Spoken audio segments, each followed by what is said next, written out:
We proudly present you CEMS Diabetes Clinic by Kayla Edwards, Emma Beaven, Madison Thompson, and Summer Bear. CEMS' vision is to reach out into the diabetic community of Wilson and further educate, monitor, and maintain adequate sustainability through insulin management and holistic practice. We're located in Wilson, North Carolina. We're open Mondays, Wednesdays, and Fridays from 9 a.m. to 5 p.m., and on Tuesdays and Thursdays, we have some after hours which last from 9 a.m. to 9 p.m. Our mission is to find a balance within Wilson's diabetic community by administering transformed healthcare with exceptional quality. In 2016, the fifth leading cause of death in Wilson County was diabetes. This does not mean that the diagnosis was the cause of death, but rather the complications from diabetes. Some of these complications include cardiovascular disease, neuropathy, retinopathy, foot damage, skin conditions, hearing impairment, Alzheimer's, and depression. With the proper management of diabetes, these complications can be avoided or prolonged, but it depends on the care that the patient receives and how they manage their diabetes on their own. Wilson County's population is around 82,000 people. And of these 82,000 people, 13% have been diagnosed with diabetes as of 2017. And another 38% are obese, which is a risk factor for type 2 diabetes. In Wilson, the average primary care provider sees around 2,208 patients per year. Of these patients, only about 86.2% have some health coverage. 40% are on employee plans, 21.1% are on Medicaid, 12.1% are on Medicare, 11.3% are on non-group plans, and 1.84% are on a military or VA plan. Many clients do not have great medical insurance because it's too expensive or their jobs do not give it to them, which can lead them away from seeking medical attention or from even managing their diabetes, and education is also a part in that. Almost a quarter of the population live in poverty in Wilson, and Wilson County's poverty rate is higher than the state and national poverty rate. The chart to the right shows the overall poverty rate and then breaks down the poverty rate into gender and ethnicity rates. Another factor that may decrease management of diabetes in Wilson is the lack of endocrinologists within the area. There is one within Wilson Medical Center and another endocrinologist in Rocky Mount. Both of these providers are difficult to get in with because of how many patients they're already seeing, and the next closest locations are generally in Greenville or Raleigh. Transportation is another downfall for clients in Wilson due to the poverty rate.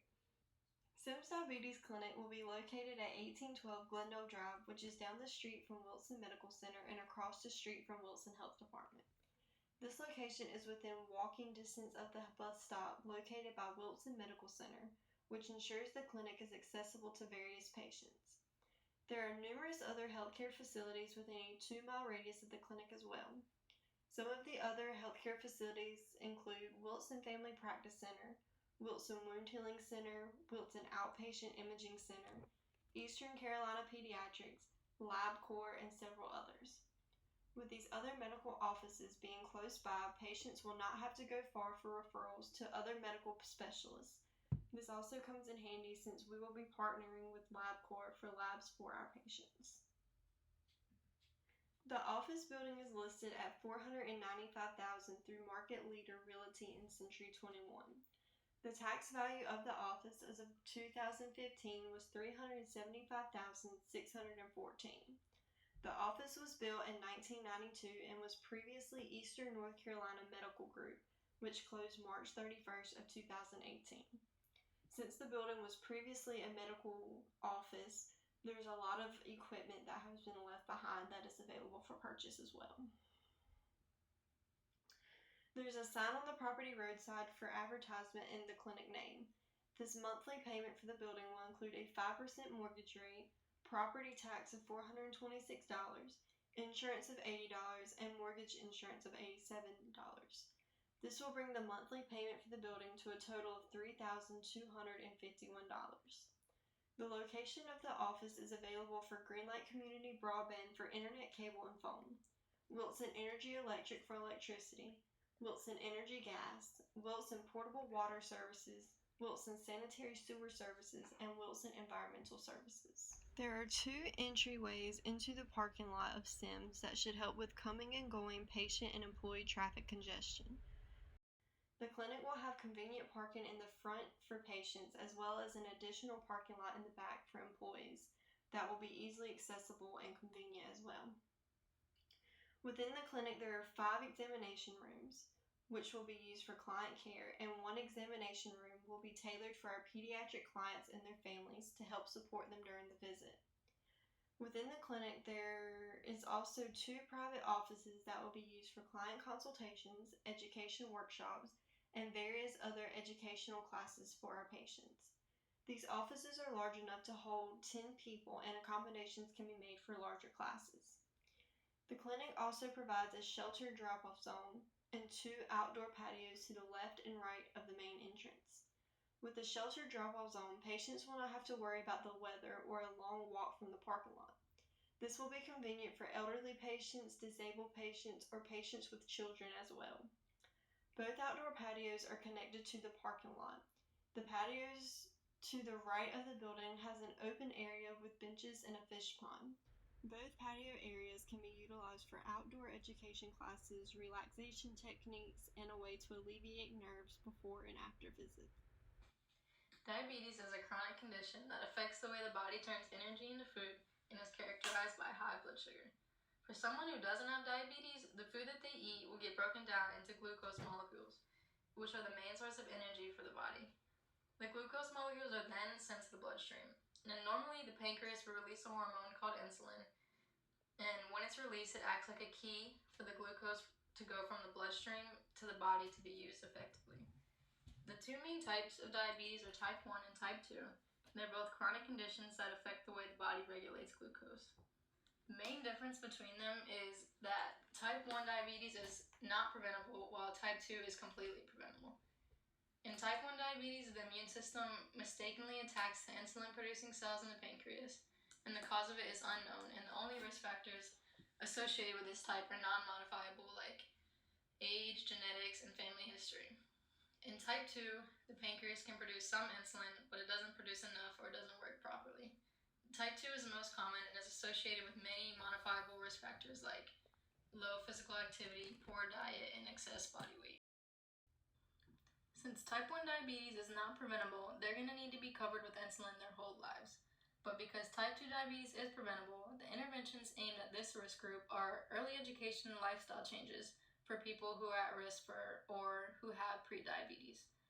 Early education would include things like who is at risk, what specific risk factors, and lifestyle changes that can reduce the risk of developing diabetes. Most of these include developing an exercise routine, following a healthy diet, and weight loss. This can be hard to do if you don't have the knowledge or experience to make your own workouts or decide how to choose healthy foods. This is why a lot of the interventions are demonstrations or classes or programs where people can directly teach people how to manage their diabetes and make lifestyle changes. In 2010, the CDC created the National Diabetes Program in a national effort to combat the rise of diabetes. This program created partnerships between public and private organizations to offer cost-effective and evidence-based interventions in communities across the U.S. A key feature of the National Diabetes Prevention Program is their emphasis on lifestyle changes and how important it is to reduce the risk of developing diabetes. For the levels of prevention, there is primary, secondary, and tertiary. Primary prevention aims to prevent a disease before it ever occurs. This is done by preventing exposure to things that cause a disease, altering unsafe or unhealthy behavior that can lead to a disease, education about healthy and safe habits, or immunizations. Our clinic offers weekly education classes that we will talk about later.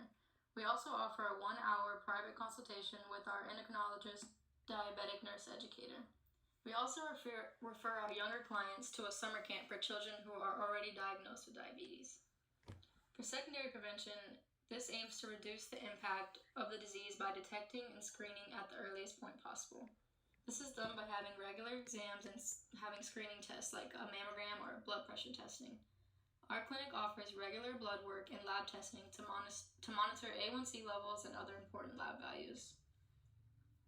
Tertiary prevention consists of the interventions done to treat or manage a disease after diagnosis in order to improve their ability to function and their quality of life.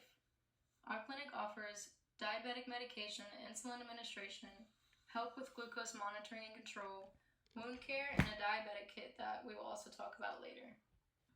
What does this company have to offer? First, we'd like to point out our easy appointment scheduling made in person, over the phone, or on our mobile-friendly website via smartphone or at home on your computer, where clients can join classes, share their favorite recipes, and request weekly tips. They can also follow our Instagram page to get updates on our upcoming weekly classes, pamphlets, or flyers. A week before their appointment, labs will be required to get drawn by LabCorp located in Wilson. We will also provide free samples and supplies, such as lancets, glucose monitors, or various types of insulins. Our new clients will receive CEMS kits, a travel bag with a laminated pocket for emergency contact numbers, the clinic's phone number, and instructions to call 911 for an emergency. Inside the bag, you will find a thermometer, 5 lancets, alcohol swabs, and a variety of snacks in case of a hypoglycemic event, such as nabs, juice, cake icing, or crackers. This is something easy that a kid or an adult can snack on. We support 10 clients between the ages of 8 to 14 to attend a summer camp hosted by the East Carolina University's Brody School of Medicine. This trip is an annual trip hosted in July where counselors and volunteers are trained professionals to assist in coaching the diabetic campers on glucose management, along with fun activities and crafts such as swimming, canoeing, kayaking, archery, and sailing. We cover the $50 application fee, but require our clients to at least be 1 year post-diagnosis and able to afford the $200 camp deposit fee. This is an image of our website homepage. It has a scroll down feature which shows you our vision as a company. The New to Me page talks about newly diagnosed patients and how to refer a friend. The booking page allows you to enter in classes or select a package that you would like to join. On the recipes page, this is a nice feature that I was talking about. It's where clients can post recipes that they've made or that they've found and they want to share with others to help boost their confidence and lifestyle. The programs page is where they can be educated on the services that we provide, and the contact page takes you to the very bottom of the website and you can enter in your email, phone number, make an appointment, or ask for weekly tips. This is an image of our Instagram page where we like to post our pamphlets, upcoming weekly classes about either type 1, type 2 diabetes, signs and symptoms of diabetes, common symptoms associated with conditions such as DKA, and other tips for people who are new to carbohydrate counting or just new to diabetes in general. CEMS Essentials include weekly education classes, one-on-one private consultations, and 30-minute wound care appointments. Our classes can range from healthier meal options, how-to tutorials on the proper way to dispose of their sharp items, and signs and symptoms of low or high sugar that could be taught by learning the sugar song. Our private consultations can last roughly an hour. This is the time to discuss and address our clients' concerns, as well as building trusting relationships to help empower them to stay on track with their YMCA membership and share their favorite recipes on our website. The wound care appointment is a great feature to provide dressing changes, wound debridement if necessary, and most importantly, individualized wound education for those who may live at home or have difficulty traveling to and from our clinic. We plan to provide educational pamphlets at our clinic.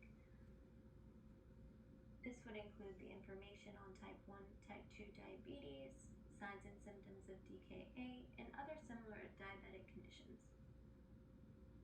We'll also have important points about wound healing among the diabetic community and the sugar song. These handouts are a quick and easy way for our patients to freshen up on some important factors related to diabetes and, most importantly, their health. This company has 9 total employees, and each employee's full-time equivalent is calculated based on a 1.0 FTE for 1 40-hour work week. Our endocrinologist works 24 hours a week as a part-time employee, coming into the office from 9 a.m. to 9 p.m. on Tuesdays and Thursdays. A rotating schedule has been created for the 2 physician's assistants and the 2 secretaries, all working 40 hours a week. Our medical assistant, along with our clinic manager, also work 40 hours a week. The nurse educator works 18 hours a week, rotating between mornings and evenings, and our janitor comes in on Mondays, Wednesdays, and Fridays, working a total of 6 hours a week. By adding each employee's weekly FTE, it comes out to 6.2 FTEs per week. By multiplying 6.2 by 52 weeks in a year, totals out to 322.4 as the annual FTE for CEMS Clinic. Our annual patients served is calculated based on the availability over 5 exam rooms.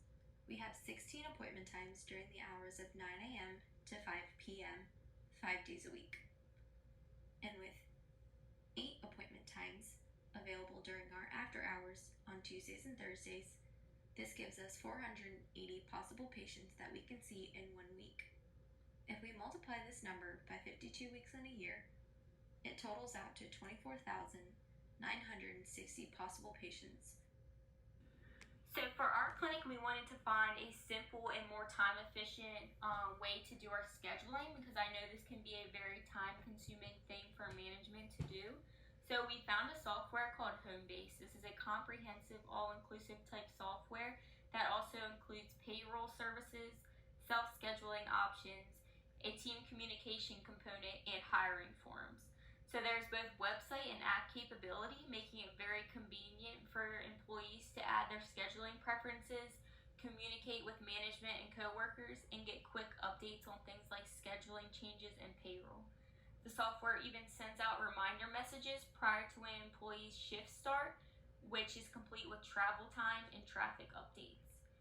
When employees arrive at work, they can clock in via the Homebase app using their employee code.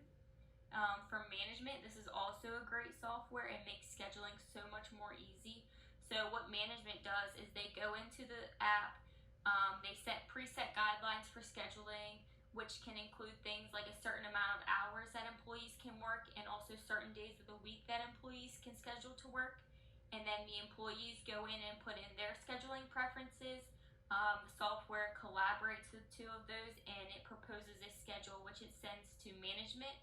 Management can then edit the schedule and publish it to employees.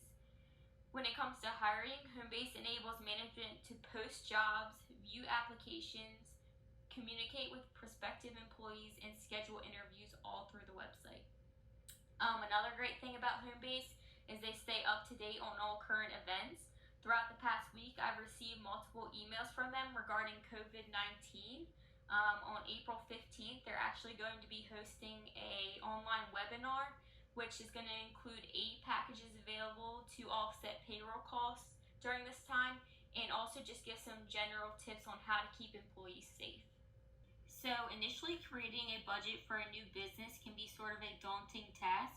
However, over time, through evaluation both quarterly and annually, after a few consecutive years, you will see your company's budget begin to become more and more accurate. So one tool that we decided to use to increase the accuracy of our budget over time is profit and loss statements, which will be filled out each month. This statement will keep track of the company's sources of income, expenses, and the amount of either profit or loss on a month-to-month basis. This data can then be used to get an accurate picture of the success of the business and point out any seasonal trends. One example of a seasonal trend would be children being in school versus out of school, and seeing how this affects our business and appointment availability. So we have roughly calculated our total possible income by multiplying the average copay with insurance to see a specialist, which is typically around $50, by the total number of patients that we are capable of seeing in 1 year. We've calculated this to be around 24,960 patients, which would give us an income of around $1,248,000 prior to any tax deductions. We have budgeted for $500,000 in operational expenses. This includes standard operating costs of the clinic, such as rent, medical supplies, staff pay, and insurance costs. This also includes a fair amount of variable costs, which is any type of expense that doesn't have a fixed month-to-month cost. So our patient population, our appointment occupancy, and the supplies we use will determine how much of this is used. So over time, we will see trends in the usage of the different supplies, and this will allow us to develop a more accurate budget for the following year. For our capital expenditures, we have budgeted for $45,000 in expenses. This is a relatively low capital expenditures budget. However, our clinic, being an old clinic and already being set up with a lot of the supplies we needed, allowed us to have a low budget for this. So this includes big purchases made for the clinic, also known as assets. And some things that you could find in this category would be printers, renovations, AEDs, and Dynamaps. So when starting a new business, it is also very important to include extra when budgeting. This is why we have also incorporated a $20,000 contingency fund, and this fund is set aside to be used for any unforeseen expenses that we would have over the first year of business, such as storm damage or mechanical repairs. Evaluation is an extremely important tool for assessing how well your company is performing relative to its goals. This is a key way to reflect on the achievements as well as acknowledge any shortcomings and areas for improvement. We've chosen 3 types of evaluations that we will be completing throughout our first year of business, and this includes the SWOT analysis, customer satisfaction surveys, and employee performance evaluations. This compilation of evaluations will allow us to assess our employees, our patient satisfaction, and our clinic as a whole.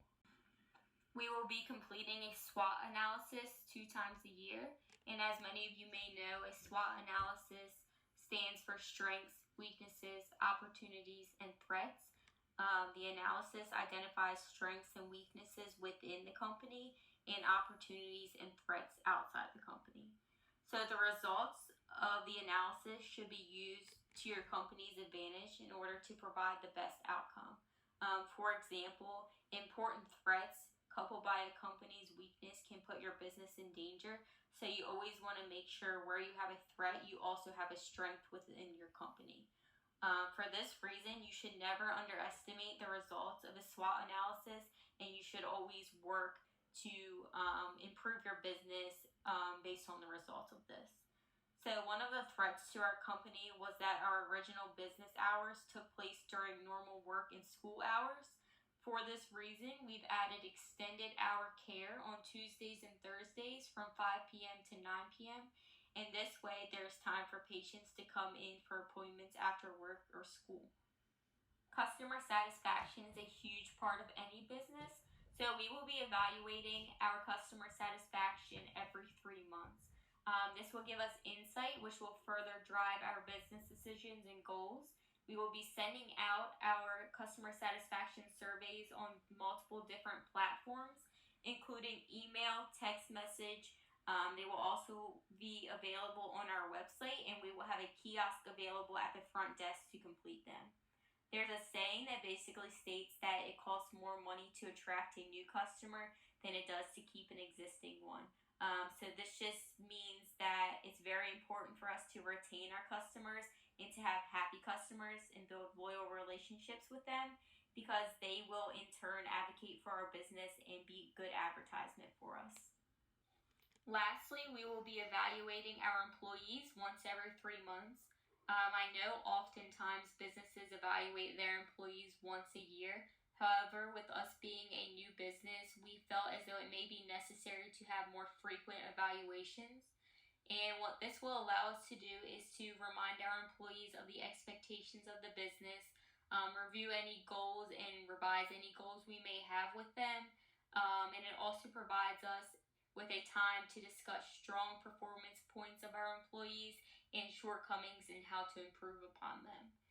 We are also discussing the possibility of tying our pay raises to evaluation scores, which would give our employees a little bit of an extra incentive. According to our SWOT analysis, our 5 strengths are comprehensive care, community partnerships, location and parking, a pediatric examination room, and extended hours. Comprehensive care will include education for all new patients, wound care that is offered on site so that a referral is not needed and can potentially make the appointment more convenient, how to manage diabetes and maintenance care, and pediatric services. Pediatric patients will be educated in different ways. Ruby and Rust bears, which are shown at the bottom left, will be used to help teach the pediatric patients where to administer injections and also how to administer injections. You can see on the bears there's colored patches where you can give insulin injections. Our community partnerships will include the YMCA and LabCorp. The YMCA will give membership discounts, whereas LabCorp will help collect labs so that there's a decreased waiting time at the clinic.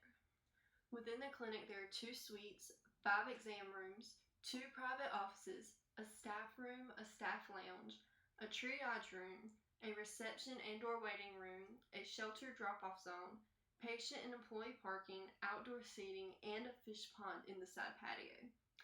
The building is already furnished with examination tables, chairs in the waiting room, office furniture, printers, computers, and other essential items to keep the clinic functioning. The 5th examination room and the 2 private offices will be used for private consultations, education workshops, and various other education classes or resources. Our designated pediatric room. This will help to improve comfort for both the patient and their family members, and there will also be activities for pediatric patients in the waiting room.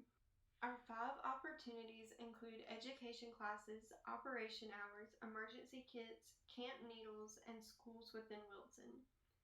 The clinic has rooms available for these classes, and they can increase the attendance count if needed. The classes will be concerning healthier lifestyle, healthier meal choices, carbohydrate counting, sick days, and stereotypical complications, as well as smoking cessation and diabetes during pregnancy. Operation hours are normally on Monday, Wednesday, and Friday from 9 to 5, and Tuesday and Thursdays the clinic will remain open until 9 p.m. Camp Needles is a camp held by the ECU Department of Pediatrics during the summer. And with 18 schools located within Wilson, the clinic will be able to host diabetes education fairs at these schools to educate the students and their family members. We'd like to thank you for the opportunity to present our clinic idea and reaching out into the community to further advocate and educate the Wilson diabetic population and provide care to these specific individuals.